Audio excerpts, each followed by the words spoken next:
A mí se me cortó la llamada más. ¿Verdad? Pues deben de tenerlo en el cuaderno porque cuando lo revise va a tener que estar esa tarea de Día de Muertos. Fíjense bien, como la víspera del Día de Todos los Santos, que es el día 1 de noviembre, es el Halloween, ¿verdad? Y como cuando empieza la Semana Santa, es el martes de carnaval antes del miércoles de ceniza. Todo eso son simbolismos que conmigo si los analizan y los vemos aunque sea brevemente, porque forman parte del mexicano. Ujú. De dónde venimos, quiénes somos, hacia dónde vamos, qué queremos. Ujú. Entonces pongan atención en lo que les dejo. A ver, ¿cuántos hicieron la tarea de los que están aquí? Josué, muy bien, Josué. ¿Quién más? Lisbeth, también muy bien, Lisbeth, que andaba, que no le, que contestaba ya muy tarde, ¿verdad, Lisbeth? Es que se me cortó la llamada y como apenas iba ingresando, disculpe. Ah, no te preocupes, no, pero que en los mensajes no me contestabas.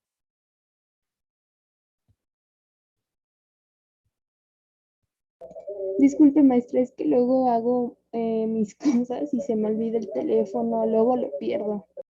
Ah, bueno. Entonces, qué bueno que tengo a Diana y a Yolette. Ayer se lo mandé a Yolette. Siempre es bueno tener dos personas. Ahorita qué bueno que tengo tres. Para cuando una no lo ve la otra y ¿verdad? Entonces eso es algo muy bueno. Porque si no, pues se perderían la invitación. Bueno, entonces, a ver, está levantando la mano. Primero la levantó Josué. A ver, ¿quién me va a pasar lista? ¿Quién es la señorita que me pasa lista? ¿Quién es? ¿Nadie?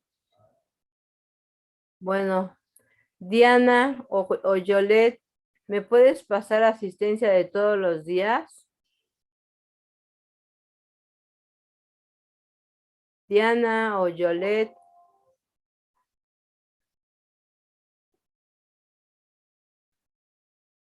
¿no me escuchan? ¿No están? Ni Diana ni Yolette. Aquí veo a Diana. Bueno, un dibujito, las nubes, el cielo, ¿no? Bueno, pues, oigan, entonces que luego se ponen ahí y no están, ¿verdad? Porque no veo presencialmente, ustedes me ven a mí, pero yo a ustedes no los veo, no sé si están, a lo mejor nada más ponen su nombre, ponen su dibujito o su pintura, lo que sea, y ya se van a desayunar, a platicar, a jugar, a hacer otras cosas. Oiga, no los escucho al 509, ¿eh? Son 37 y no contesta más que Josué.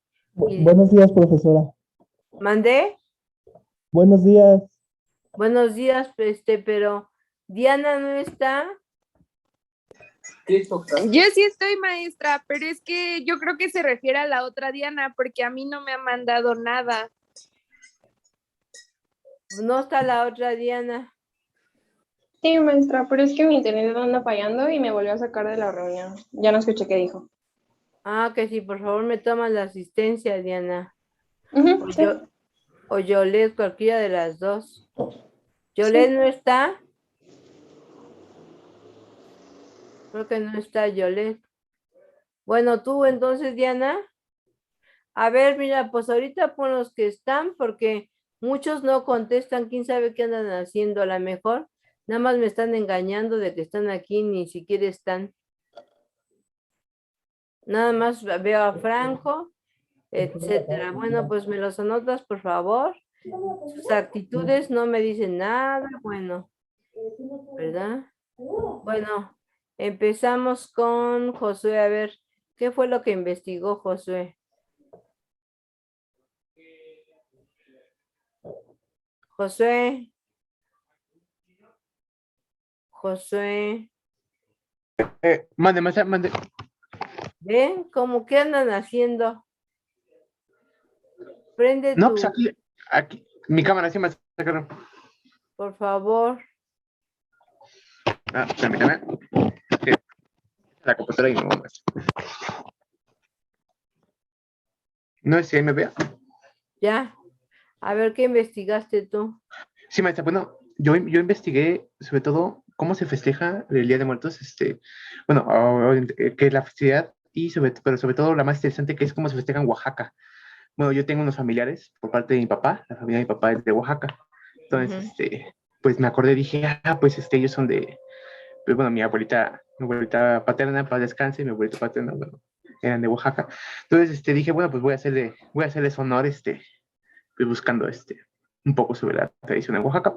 Y bueno, ellos, son 3 días, en lugar de, ahora sí que aquí en Ciudad de México, como hacemos, son dos, que es 1 y 2, ellos son 3 días, ¿no? Y investigando, me llamó mucha atención en que, bueno, se le regala a los familiares, ¿no? Y a las amistades, propiamente pues, de la familia, una parte, ¿no? De los alimentos y todo lo que se puso en la ofrenda, ¿no?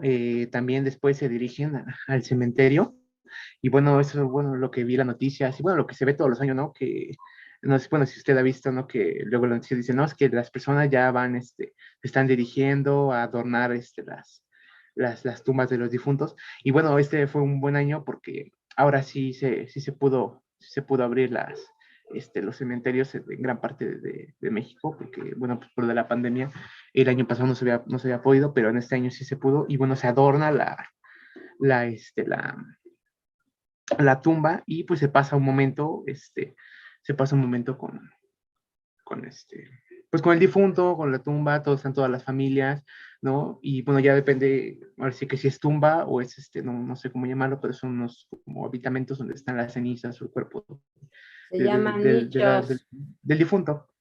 Se Ajá, llaman nichos. se va a adornar, nichos, gracias, se va a adornar, se pone flores, bueno, la típica flor de cempasúchil, este, se va a dar, se va a saludar al difunto, ¿no? Bueno, como hablaba, bueno, el cementerio y parte de las calles, de las casas se ilumina muy bonito con la flor de cempasúchil, y velas, se ponen velas, ¿no? Bueno, a lo mejor sí es mucho como lo que ponemos aquí en la ciudad, ¿no? Pero las velas, como sabemos, es para dar guía a las almas de nuestros difuntos a que, a que vengan, ahora sí que vengan y vuelvan y no pierdan su camino de vuelta, ¿no? Así como los altares, aparte de que bueno, yo ya sabía, me habían comentado mis familiares, es que los altares y las ofrendas van por niveles, ¿no? No van aquí, bueno, yo he visto incluso aquí en mi casa, y mi tía puso una ofrenda, pero allá en Oaxaca va por niveles, entonces pues se ve muy bonito, ¿no? Como lo tienen como una pirámide, como un basamento piramidal, ¿no? Como los de nuestras civilizaciones antiguas, este, y ahí va poniendo, ¿no? Las fotos, hasta arriba van las fotos, por lo que me he dado cuenta, van abajo, bueno, en todos los niveles van por velas y con flores de cempasúchil, ¿no? Van los alimentos que le gustaban, ¿no? Y ya, pues, si son varias personas, si es que más de 2 personas, se van poniendo igual por niveles, Bueno, está bien las hasta ahí, José. Las sí, participaciones, ¿quién me las está poniendo? Yo, ¿Nadie? maestra. ¿Quién? Yo, ¿Lisbeth? sí. Por favor, a José. Se llaman nichos donde o sea, cuando la gente se incinera y adentro o sea, ponen adentro del nicho las urnas. Las urnas es donde están las cenizas, ¿verdad? Cuando antiguamente la Iglesia Católica no permitía la cremación, después va adaptándose a los momentos del cambio y obviamente la sobrepoblación y luego ya no hay panteones suficientes ni del Estado ni privados y por lo tanto pues se aceptan los nichos, la cremación y las mismas iglesias tienen sus nichos. Observen eso y van a ver como antiguamente era el camposanto, que así se le llamaba a los cementerios o panteones. Y pues ahora ya se acepta la cremación y mucha gente las pone en las iglesias o en su casa o en algunos lugares, por ejemplo en Galloso, que hay un lugar especial para los nichos, o en mucha gente quiere que se vaya al mar sus cenizas, o a otras partes. Una amiga pidió que como era joven, tenía 2 hijos chicos, que la pusieran en un árbol de guayaba y que la vieran ahí sus hijos, porque acuérdense que son abono. Fíjense en los cementerios y las personas, los árboles son muy bonitos por el abono que da el ser humano que ha fallecido. Fíjense en eso, ¿verdad? Como decían, la muerte no se muere del todo, ni para la filosofía, ni para la religión, ni para la ciencia. ¿Qué decía Lavoisier? La materia no se crea ni se destruye, solamente se transforma. Y luego, pues también dentro de la filosofía y dentro de la religión, no se muere del todo, ¿verdad? Según lo que nosotros creamos y en que nos basemos, no se muere del todo, entonces se transforma en otro tipo de energía. Y pensamos, el pensamiento mágico es que esos días ellos vienen a convivir con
para representar a los muertos. Y también existen diferentes tipos de pan de muerto, no solo el que existe aquí en la ciudad. Hay muchísimos en Oaxaca donde cada pan de muerto significa para cada muerto. Cada pan de muerto puede ser para el ahogado, para un niño, para los que murieron en el embarazo, para los infantes, etcétera. Eso es lo que más me llamó la atención, pero ahorita no me acuerdo de los nombres, pero los panes de muertos de Oaxaca sí parecen personas. Eso es lo curioso, sí parecen personas, sí son tal como personas. Y también las calaveritas de azúcar también se ocupan para representar a los muertos y principalmente por el azúcar, que se cree que es lo que más consumen los muertos. Y por último sería su comida preferida para que ellos vengan con gusto a nuestros hogares. Sí, eso sería todo. Ah, muy bien, Lisbeth. Muy bien. Fíjense que el hombre, el mexicano, convive con la muerte, se la come por medio de calaveritas, como dijiste tú, de dulce. También hay de amaranto. Acuérdense que el amaranto es típico de los mexicanos, es de aquí y se difunde al mundo y tiene muchísimas propiedades. De chocolate, el cacao es de aquí y ya pues ya con el azúcar y todo lo que se le pone como almendra y eso que es ya la mezcla con la colonia, pues se dan estos alimentos, dulces, sobre todo para el día de todos los santos, que es cuando los niños y les ponen calaveritas de dulce, de chocolate, de amaranto, etcétera. Y eso es una característica del mexicano. Surge de la mezcla de la primera raíz de la indígena con la europea. Por ejemplo, el pan que ahorita comenta Lisbeth, efectivamente, en Oaxaca es un pan delicioso, que yo lo conozco como el pan de yema, pero ya en la época de muertos, como ella dice, tiene diferentes nombres y para diferentes personas, según la forma en que hayan muerto y la edad, si eran niños o cómo lo eran, y que es delicioso, que hay uno que es, también se hace aquí en la Ciudad de México, que es de azúcar, y otro que es de ajonjolí, que en lo personal a mí me gusta más de ajonjolí, ¿verdad? Y que es muy rico, que es la mezcla con la colonia, ¿verdad? Porque pues aquí no había cereales, no había trigo, etcétera, pues es algo que es ya la mezcla de nuestra segunda raíz. Primero la prehispánica y segundo la indígena. Se pone calabaza, camote, con piloncillo, que sabe muy rico, lo tomas con leche, etcétera. Y además algo que le ponen a la calabaza y al camote también es el tejocote, que es una fruta también de nosotros y que además tiene hasta propiedades curativas que nos sirve para tos, etcétera. La miel, que también se utiliza en este tiempo y en todo momento, porque pues la miel es mucho mejor que el azúcar y tomar lo menos azúcar refinada, que es la blanca que existe. Esa no es buena, es mejor la azúcar morena, el mascabado y la miel y el piloncillo. Bueno, a ver, Franco, ¿qué quieres comentar? Maestra, de hecho yo quería preguntarle, Pero ¿sabes qué? Primero prende tu cámara, si no, no, es un requisito, ya. yo solo quería preguntarle, maestra, de si la iglesia aceptaba esta tradición. Ya lo acepta, ya lo acepta de unos años para acá. En las mismas iglesias antiguamente, cuando yo era niña, no lo aceptaba, pero después de un tiempo ya la aceptó. Recuerden que también la iglesia tiene que estar abierta al cambio. Todo es dialéctico, nada permanece estático, todo está en constante movimiento y el clero pues tiene que adaptarse al momento actual. Por ejemplo, antiguamente había escuelas de niñas, escuelas de niños, desde la época de la colonia.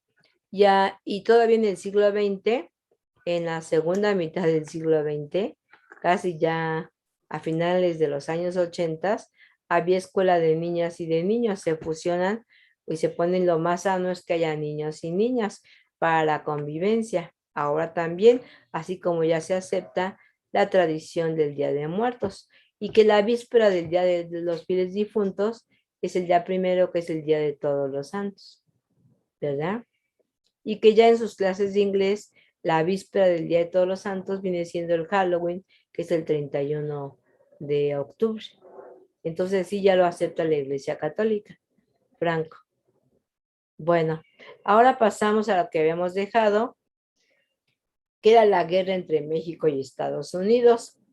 Les dije que es una guerra imperialista, porque los Estados Unidos, acuérdense que eran 13 colonias cuando se independizaron, que inició su independencia en 1776, el 4 de julio, y que posteriormente logran su independencia de Inglaterra y se establece una república de tipo federal en la Constitución de 1787, y que el primer presidente fue George Washington, y que obviamente pues necesitan su expansión territorial, porque en el siglo XIX rápidamente se van a industrializar y que necesitan, pues necesitan materias primas, mano de obra barata, mercados de consumo, son 3 M's: materias primas, mano de obra, mercados de consumo.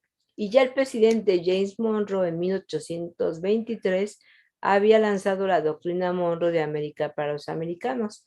Por eso decimos americanos y pensamos que son los estadounidenses, y pues todos los del continente americano somos americanos.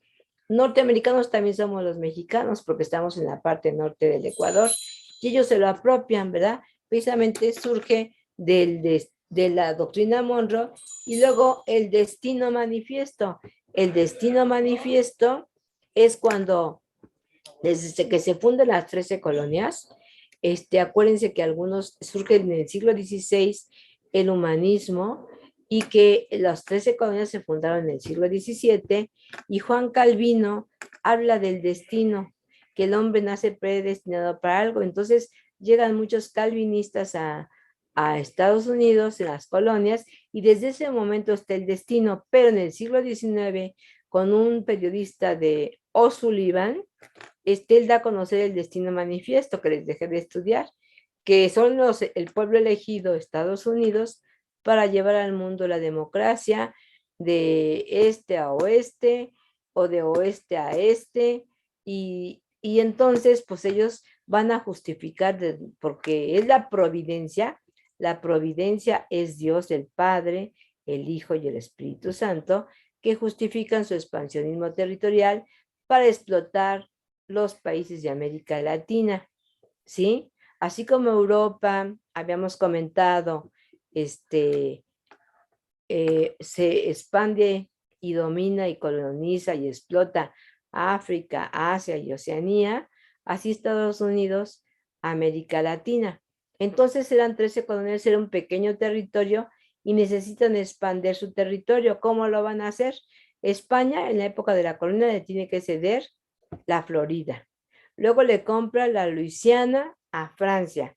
Y así se van a ir expandiendo hacia el oeste, combatiendo a los pieles rojas, y luego quieren comprar, desde que nacemos a nuestra vida independiente de España, quieren comprar la parte norte de nuestro país.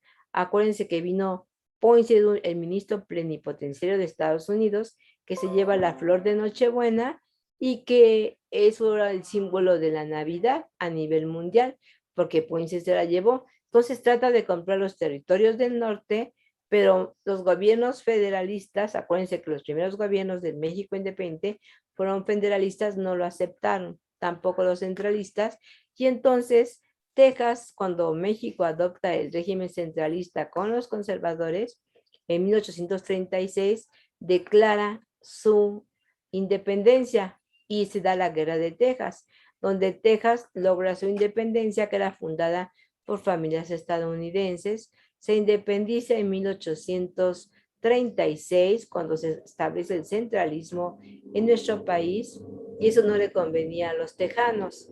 Nosotros habíamos descuidado mucho los territorios del norte, y entonces pues Estados Unidos se va, me callé por el avión, se va a aprovechar de estos territorios, y entonces, como no quisimos vender la parte norte de nuestro territorio, pues se va a hacer la guerra entre México y Estados Unidos, donde en México vamos a perder el 55% de nuestro territorio, y que va a ser una guerra desigual, es una guerra imperialista, porque quiere expandirse los Estados Unidos en nuestro territorio por nuestros recursos naturales. Y además se va a apropiar de las islas del Pacífico, como las Islas Guam, las Filipinas y Hawái. Bueno, voy a compartir pantalla y les voy a poner un pequeño video sobre esta guerra entre México y Estados Unidos. Pongan atención y tomen sus notas. Ustedes ya hicieron su tarea y nada más la van a complementar porque se aprende más viendo las imágenes y en este caso el video. Bueno, tomen nota de lo que consideren más La importante. guerra entre México y Estados Unidos fue un conflicto bélico librado entre los años de 1846 a 1848, una guerra muy marcada en la población mexicana e igual en la estadounidense, que sigue presente hasta el día de hoy. Es por eso que en este video veremos sobre por qué se dio esta guerra, cómo se desarrolló y qué consecuencias trajo. Antes de empezar, te invito a que te suscribas al canal y dejes tu like para más videos. Ahora, sin nada más que decir, empecemos. Para entender bien este conflicto, tenemos que ver los antecedentes y nos lleva hasta el año de 1821, cuando México obtiene su independencia tras 11 años de guerra contra España. Y es que empezarían tensiones entre México y Estados Unidos por el territorio de Texas, ya que los estadounidenses afirmaban que ese territorio era suyo tras la compra de Luisiana a los franceses. Durante los siguientes años, el gobierno mexicano fomentó la migración a los territorios del norte para colonizarlos, pero los primeros en llegar ya eran los estadounidenses, que se asentaron en su mayoría en Texas. La migración de colonos tejanos rebasaba ya a la mexicana y fue hasta el año de 1835 que los colonos tejanos decidieron declarar su independencia de México a partir del 2 de octubre de ese año, apoyados por el gobierno estadounidense.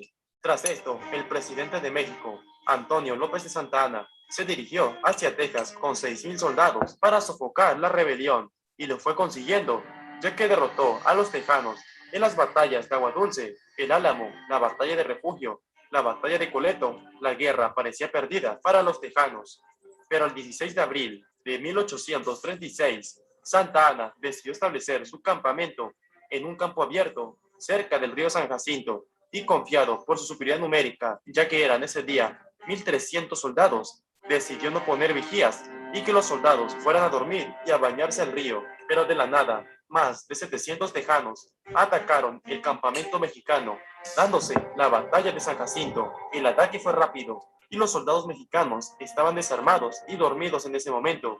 La batalla duró apenas 20 minutos, pero terminó en una dura derrota para México. Aquí se capturó al presidente Santa Anna y que fue obligado a firmar el Tratado de Velasco, donde reconocía la independencia de la nueva República de Texas, pero México no reconocería a Texas como independiente.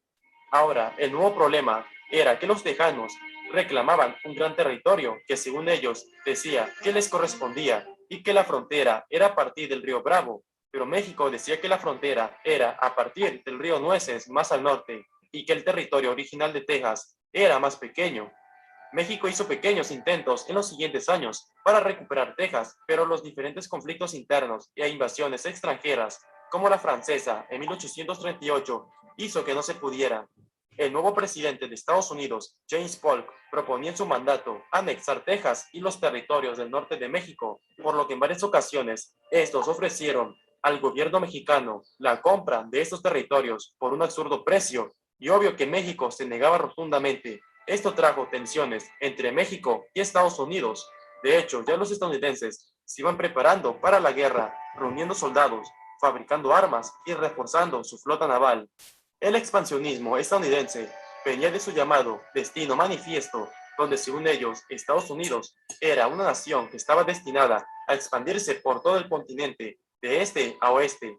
Las tensiones llegaron a su nivel máximo cuando Estados Unidos anexó Texas a su territorio como un estado más de ellos, lo que provocó la indignación de México. Los estadounidenses enviaron como provocación a un batallón a la frontera con México, y el 25 de abril de 1846 se dio el incidente de Thornton, donde el ejército mexicano mató a 11 estadounidenses y capturaron a 43. Tras este incidente, el gobierno de Estados Unidos se molestó y el presidente James Polk dijo: México ha cruzado la frontera de los Estados Unidos, ha invadido nuestro territorio y derramado sangre americana sobre el suelo americano. Inmediatamente, Estados Unidos movilizó a su ejército a la frontera con México, al mando del general Zachary Taylor. El 8 de mayo de ese año, se dio la primera gran batalla de la guerra, la Batalla de Palo Alto, que terminó en victoria estadounidense. Al día siguiente se dio la Batalla de Resaca de la Palma, que nuevamente fue victoria estadounidense. Después de estos dos enfrentamientos, el Congreso de los Estados Unidos declaró la guerra a México el 13 de mayo de 1846. México declaró la guerra el 23 de mayo. Así daba inicio la guerra entre México y Estados Unidos. Los estadounidenses movilizarían a sus tropas en diferentes partes de México. Su objetivo principal era ocupar rápidamente los territorios de Texas, Nuevo México y California, que eran los menos poblados, y el segundo objetivo era ocupar la capital de México. Para esto disponían de una flota de barcos para hacer un bloqueo naval a los puertos mexicanos del Golfo. La primera principal fuerza estadounidense movilizada fue los estados de Nuevo León y Coahuila, en el norte del país. México empezó a reclutar soldados, pero fueron pocos los estados que aportaron suficientes tropas, mientras que los estadounidenses avanzaban por el norte. En el sur, una flota de 7 barcos de guerra al mando del comodoro Mather Perry invaden el estado de Tabasco para ocupar el puerto y la capital del estado, pero estos sufren su primera gran derrota en la guerra, en la primera batalla de Tabasco, donde los pocos defensores mexicanos repelen la invasión estadounidense. Esta fue una importante victoria mexicana que retrasó la invasión en el sur de México por casi un año. En el estado de California, al norte del país, se movilizaron a inicios de 1846 poco más de 3,000 a 4,000 estadounidenses para ocupar las ciudades de San Francisco o Los Ángeles. Los estadounidenses pensaron que sería muy fácil ocupar esa zona por la poca población mexicana que había ahí, pero estos fueron derrotados en varias batallas por los pocos defensores mexicanos, como en el sitio de Los Ángeles, en la batalla del Chino del 27 de septiembre, en la batalla del Rancho Domínguez o en la batalla de San Pascual, victorias que México ha olvidado. Finalmente, ante la superioridad numérica de los estadounidenses, el territorio de California y Nuevo México fue ocupado hasta 1847.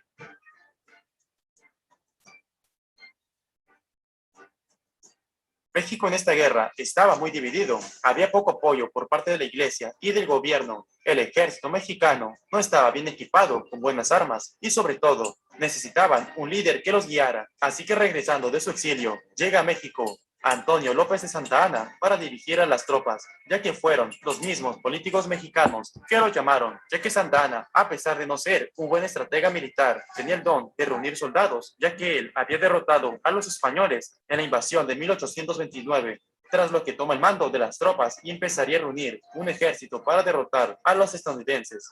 Mientras tanto, en el norte de México se daba la Batalla de Monterrey de 1846. 6,000 estadounidenses de Zachary Taylor tratarían de tomar la ciudad, pero era duramente defendida por las tropas mexicanas en las diferentes fortificaciones de la ciudad. Aquí quiero mencionar al Batallón de San Patricio, voluntarios irlandeses, en su mayoría, e igual de alemanes, que desertaron del ejército estadounidense y se unieron al bando mexicano. También irlandeses que vivían en México se unieron al batallón. Tengo un video donde explico más a detalle sobre este batallón que luchó por México. En total, eran más de 300 irlandeses y alemanes que se unieron para luchar del bando mexicano, y su líder era John Reilly. Tendrían su propia bandera de batalla que decía Irlanda por siempre. Estos defenderían heroicamente la ciudad de Monterrey, pues tras 3 días de intenso combate, la ciudad no se rendía y los estadounidenses sufrían fuertes bajas, pero el 23 de septiembre, el general Pedro Ampudia capitulaba la ciudad. Aún así, Zachary Taylor dejó que se retiraran con sus banderas, armas y artillería, pues no estaba él y sus tropas en las condiciones. El batallón de San Patricio se retiró con las tropas mexicanas también, y los San Patricio participarían en varias de las batallas más duras de esta guerra que veremos más adelante. Tras lo que Pedro Ampudia se dirigió a la ciudad de San Luis Potosí, donde se encontraba Antonio López de Santa Anna, reuniendo un ejército para marchar rumbo al norte y enfrentar a Taylor. Pero mientras que Santa Anna reunía soldados, Estados Unidos ya iba planeando abrir un nuevo frente de guerra por Veracruz, ya que la guerra se estaba tardando más de lo esperado. Para febrero de 1847, Santa Ana llegó al estado de Coahuila y aquí, en la hacienda de Buenavista, tendrían el 22 de febrero de 1847 la mayor batalla librada entre México y Estados Unidos, la Batalla de la Angostura. Casi 20,000 soldados mexicanos, incluido el batallón de San Patricio, se enfrentarían al ejército estadounidense de Zachary Taylor, que contaba con mucho más artillería. La batalla duró 2 días y fue de lo más sangrienta, más de 500 bajas para Estados Unidos y casi 1,000 para México. La victoria estaba cerca para México, pero sucede algo, pues en la noche del 24 de febrero, Antonio López de Santa Anna se retiró del campo de batalla, afirmando ya haber derrotado a Taylor, y se retiró por la falta de comida. Y sí es verdad que no disponían de mucha comida, pero lo cierto es que en la capital se había levantado un levantamiento armado a su vicepresidente, Valentín Gómez Farías, en la llamada Rebelión de los Polcos, hecha por las clases altas políticas. Aquí cabe mencionar la enorme inestabilidad política de México, ya que enfrentaban en plena guerra la rebelión de los Polcos, la guerra de castas en Yucatán contra la población maya que se había levantado en armas. Y es que en la península de Yucatán había declarado su independencia en 1840 de México y se mantuvieron en conflicto por 8 años hasta que México logró incorporar nuevamente Yucatán hasta 1848. La iglesia tenía mucho poder en esa época y no apoyaba casi nada. Varios de los estados de México tampoco aportaban ni soldados, ni dinero, ni armamento, y fueron pocos los estados que lucharían fuertemente. Siguiendo con la guerra, la batalla de la Angostura, a pesar de no haberse terminado, se considera victoria mexicana, pues el ejército de Taylor quedó mermado y su avance se detuvo en el norte, ya que no pudieron seguir avanzando. Buena parte del ejército de Taylor fue enviado a Estados Unidos, pues los usarían para el desembarco en Veracruz. Mucha de la población en ese país estaba en contra de la guerra, ya que la consideraban como injusta, otros como una perfecta ocasión para tener territorio. Lo cierto es que los rivales políticos del presidente Polk buscaban alguna excusa para que detuviera la guerra y se retiraran de México, ya que pensaron que la guerra duraría solo unos meses, pero ya se había prolongado por un año, por lo que se decidió abrir un nuevo frente de guerra que sería en el estado de Veracruz. Desde el 9 al 29 de marzo de 1847 se dio el asedio a Veracruz, que terminó en victoria estadounidense, pues gran parte del ejército mexicano había sido enviado al norte con Santa Ana a la Angostura, y en la ciudad solo habían unos 3,000 defensores. Tras esta victoria, desembarcaron más de 10,000 soldados estadounidenses bajo el mando del general Wilfred Scott. Su propósito era ocupar la capital de México para acabar con la guerra. Mientras tanto, en Tabasco, los estadounidenses regresaban para una segunda revancha, invadiendo el estado con su flota de barcos de guerra más equipados y armados. Desde el 15 al 16 de junio se dio la segunda batalla de Tabasco. Esta vez terminó con una victoria estadounidense, ocupando la capital del estado, aunque solo la ocuparon por un mes, ya que los tabasqueños, por medio de guerra de guerrillas, atacaron todos los días a los invasores y estos se retiraron de la ciudad tras las fuertes pérdidas en soldados, y las tropas mexicanas volvieron a ocupar la capital del estado. Tabasco fue uno de los pocos estados donde derrotaron y expulsaron a los estadounidenses, aunque estos mantuvieron bloqueados los puertos de Tabasco. Aún así, no pudieron tener el control del estado. A partir de aquí se vendrían las batallas más duras de la guerra, pues ahora los 10,000 estadounidenses avanzaban con destino a la capital y Santa Anna fue preparando la defensa. El 17 de abril de 1847 se dio la batalla de Cerro Gordo, donde volvió a participar el batallón de San Patricio. Aún así, terminó en victoria estadounidense. Tras esta derrota, el ejército mexicano fue dispersado y ahora los generales mexicanos prepararían la defensa en el Valle de México. El 19 de agosto, el general Gabriel Valencia, desobedeciendo las órdenes de Santa Anna, se retiró con 4,000 hombres a un lugar llamado El Pedregal, en el rancho Padierna, pero los estadounidenses, con 8,000 soldados, lo derrotaron en la batalla de Padierna. Tras esta derrota, Santa Anna mandó a que retrasaran el avance estadounidense en el convento de Churubusco. Aquí, el 20 de agosto, se dio la batalla, donde 1,300 soldados, de los cuales 900 eran mexicanos, 250 eran irlandeses del batallón de San Patricio y 180 eran del grupo llamado Piquetes de Tlapa, españoles voluntarios que se unieron a México y lucharían en la batalla de Churubusco contra más de 8,000 estadounidenses. La batalla duró 3 horas y fue sangrienta, más de 300 bajas para Estados Unidos. Aquí los mexicanos se quedaron sin municiones, luchando cuerpo a cuerpo, y cuando la batalla ya estaba perdida, un grupo de estadounidenses entraron donde estaba el capitán Pedro María Naya y le dijeron que entregara el parque de municiones, pero él les respondió firmemente: si hubiera parque, no estaría usted aquí.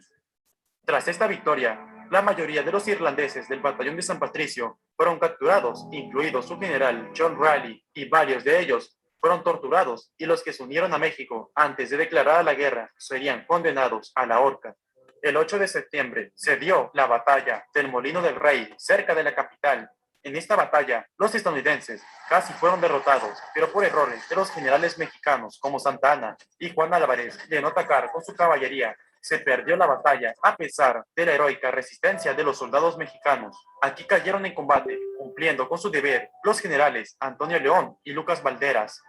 Los estadounidenses en esta batalla sufrieron más de 700 muertos. Aún así, siguieron su avance y el 12 de septiembre se dio la batalla del castillo de Chapultepec, donde poco más de 1,300 hombres defendieron por 2 días ante el ataque de 7,000 estadounidenses. Aquí se distingue el batallón de San Blas, ya que casi todos ellos murieron. Y es en esta batalla donde se recuerda la defensa de los cadetes del colegio militar, varios de ellos muy jóvenes, muriendo 6 de ellos que pasaron a la historia como los niños héroes de Chapultepec. Se recuerda más a uno de ellos, al cadete Juan Escutia, que se dice que se tiró con la bandera mexicana para evitar que la tomara el enemigo, aunque se dice que esto es un mito. También cayó en combate Felipe Santiago Xicontecal. A pesar de la heroica resistencia, el castillo fue tomado el 13 de septiembre de 1847. Cerca de ahí, en una colina, varias decenas de los irlandeses del batallón de San Patricio serían ahorcados. Cuando la bandera estadounidense ondeó en el castillo, fueron ahorcados para que vieran que por todo lo que habían luchado fue en vano. El batallón de San Patricio luchó en todo momento al lado de México en las batallas más duras de la guerra. Es por eso que se les recuerda mucho en México como héroes que dieron su vida defendiendo a México. Hay varios monumentos dedicados a ellos en el país. Después de la derrota en Chapultepec, Santa Anna se retiró con varios generales, según para reorganizar a las tropas. Fue a partir del 14 de septiembre que se dio la última resistencia, la batalla de la Ciudad de México, donde los civiles y más los pobres de escasos recursos defendieron la ciudad junto con los soldados mexicanos. Cientos de muertos dejó esta batalla, que fue una de las más sangrientas. La batalla siguió en las garitas de San Cosme y Belén, y el rechazo de la población ante la invasión era fuerte. A pesar de la resistencia de la población, los estadounidenses ocuparon la capital el 15 de septiembre de 1847, en plenas fiestas patrias de la independencia de México. La bandera de estos ondeada en el Palacio Nacional. Aún así, hubo resistencia en varias partes de México, donde se levantaron en armas, pudiendo derrotar a los estadounidenses en algunas batallas, como la de Mulegé, en Baja California. Tras la ocupación de la capital, Santa Anna renunció a la presidencia y ahora el nuevo presidente, Manuel de la Peña y Peña, empezarían las negociaciones de paz y se llegó hasta febrero de 1848 con el Tratado de Guadalupe Hidalgo, donde México reconocía la independencia de Texas y cedía los territorios de Nuevo México y California, y Estados Unidos pagaría unos 15 millones de pesos por esto. Aún así, México logró salvar la península de Baja California, el estado de Sonora y el istmo de Tehuantepec, que también querían anexar los Estados Unidos. La guerra había acabado después de 2 años. Las consecuencias para México fueron terribles: la pérdida de 2 millones de kilómetros de territorio, una crisis económica y que posteriormente traería nuevos conflictos. Para Estados Unidos supuso el dominio de Norteamérica y la expansión de más territorio. La guerra dejó más de 10,000 muertos del bando de México y más de 13,000 del bando estadounidense. Más de la mitad de sus bajas fueron por enfermedades contraídas en la invasión. Una consecuencia para Estados Unidos fue que al anexar esos territorios sería uno de los factores que llevaría a la Guerra Civil de 1860, la más sangrienta en ese país. Aunque curiosamente, un año después de haberse anexado esos territorios, se descubrió oro en California y que dio inicio a la fiebre de oro de California. La guerra México-Estados Unidos es considerada como una de las guerras más injustas por la manera en la que fue hecha. Tengo un video de los errores por la que México perdió esa guerra. Pueden verlo en los videos del canal. Esta guerra fue una de las más importantes en América, pues gracias a esta guerra, Estados Unidos se convirtió en el país dominante de la región y en las siguientes décadas influiría en los demás países de Latinoamérica e invadiría varios de ellos. Para México, acabada la guerra, no vino la paz, sino más conflictos. La guerra contra los filibusteros de 1852 a 1857, la Guerra de Reforma y la guerra contra el Imperio francés en 1862 a 1867, acabando esta guerra con victoria mexicana.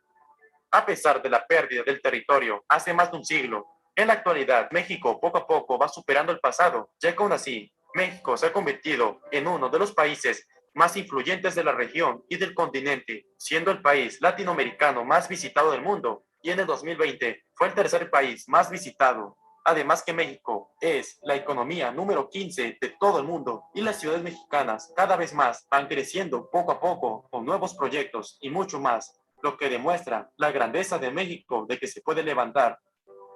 Esta fue la guerra México-Estados Unidos. ¿Qué te ha parecido? Déjamelo saber en los comentarios. Si te gustó el video, deja tu like y suscríbete. Comparte este video para llegar a más personas. Y hasta la próxima.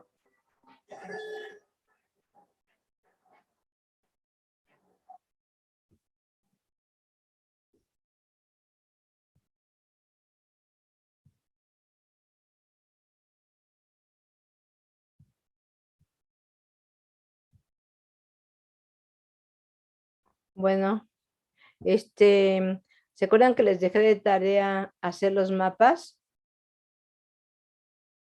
Muchachos. Sí, maestra.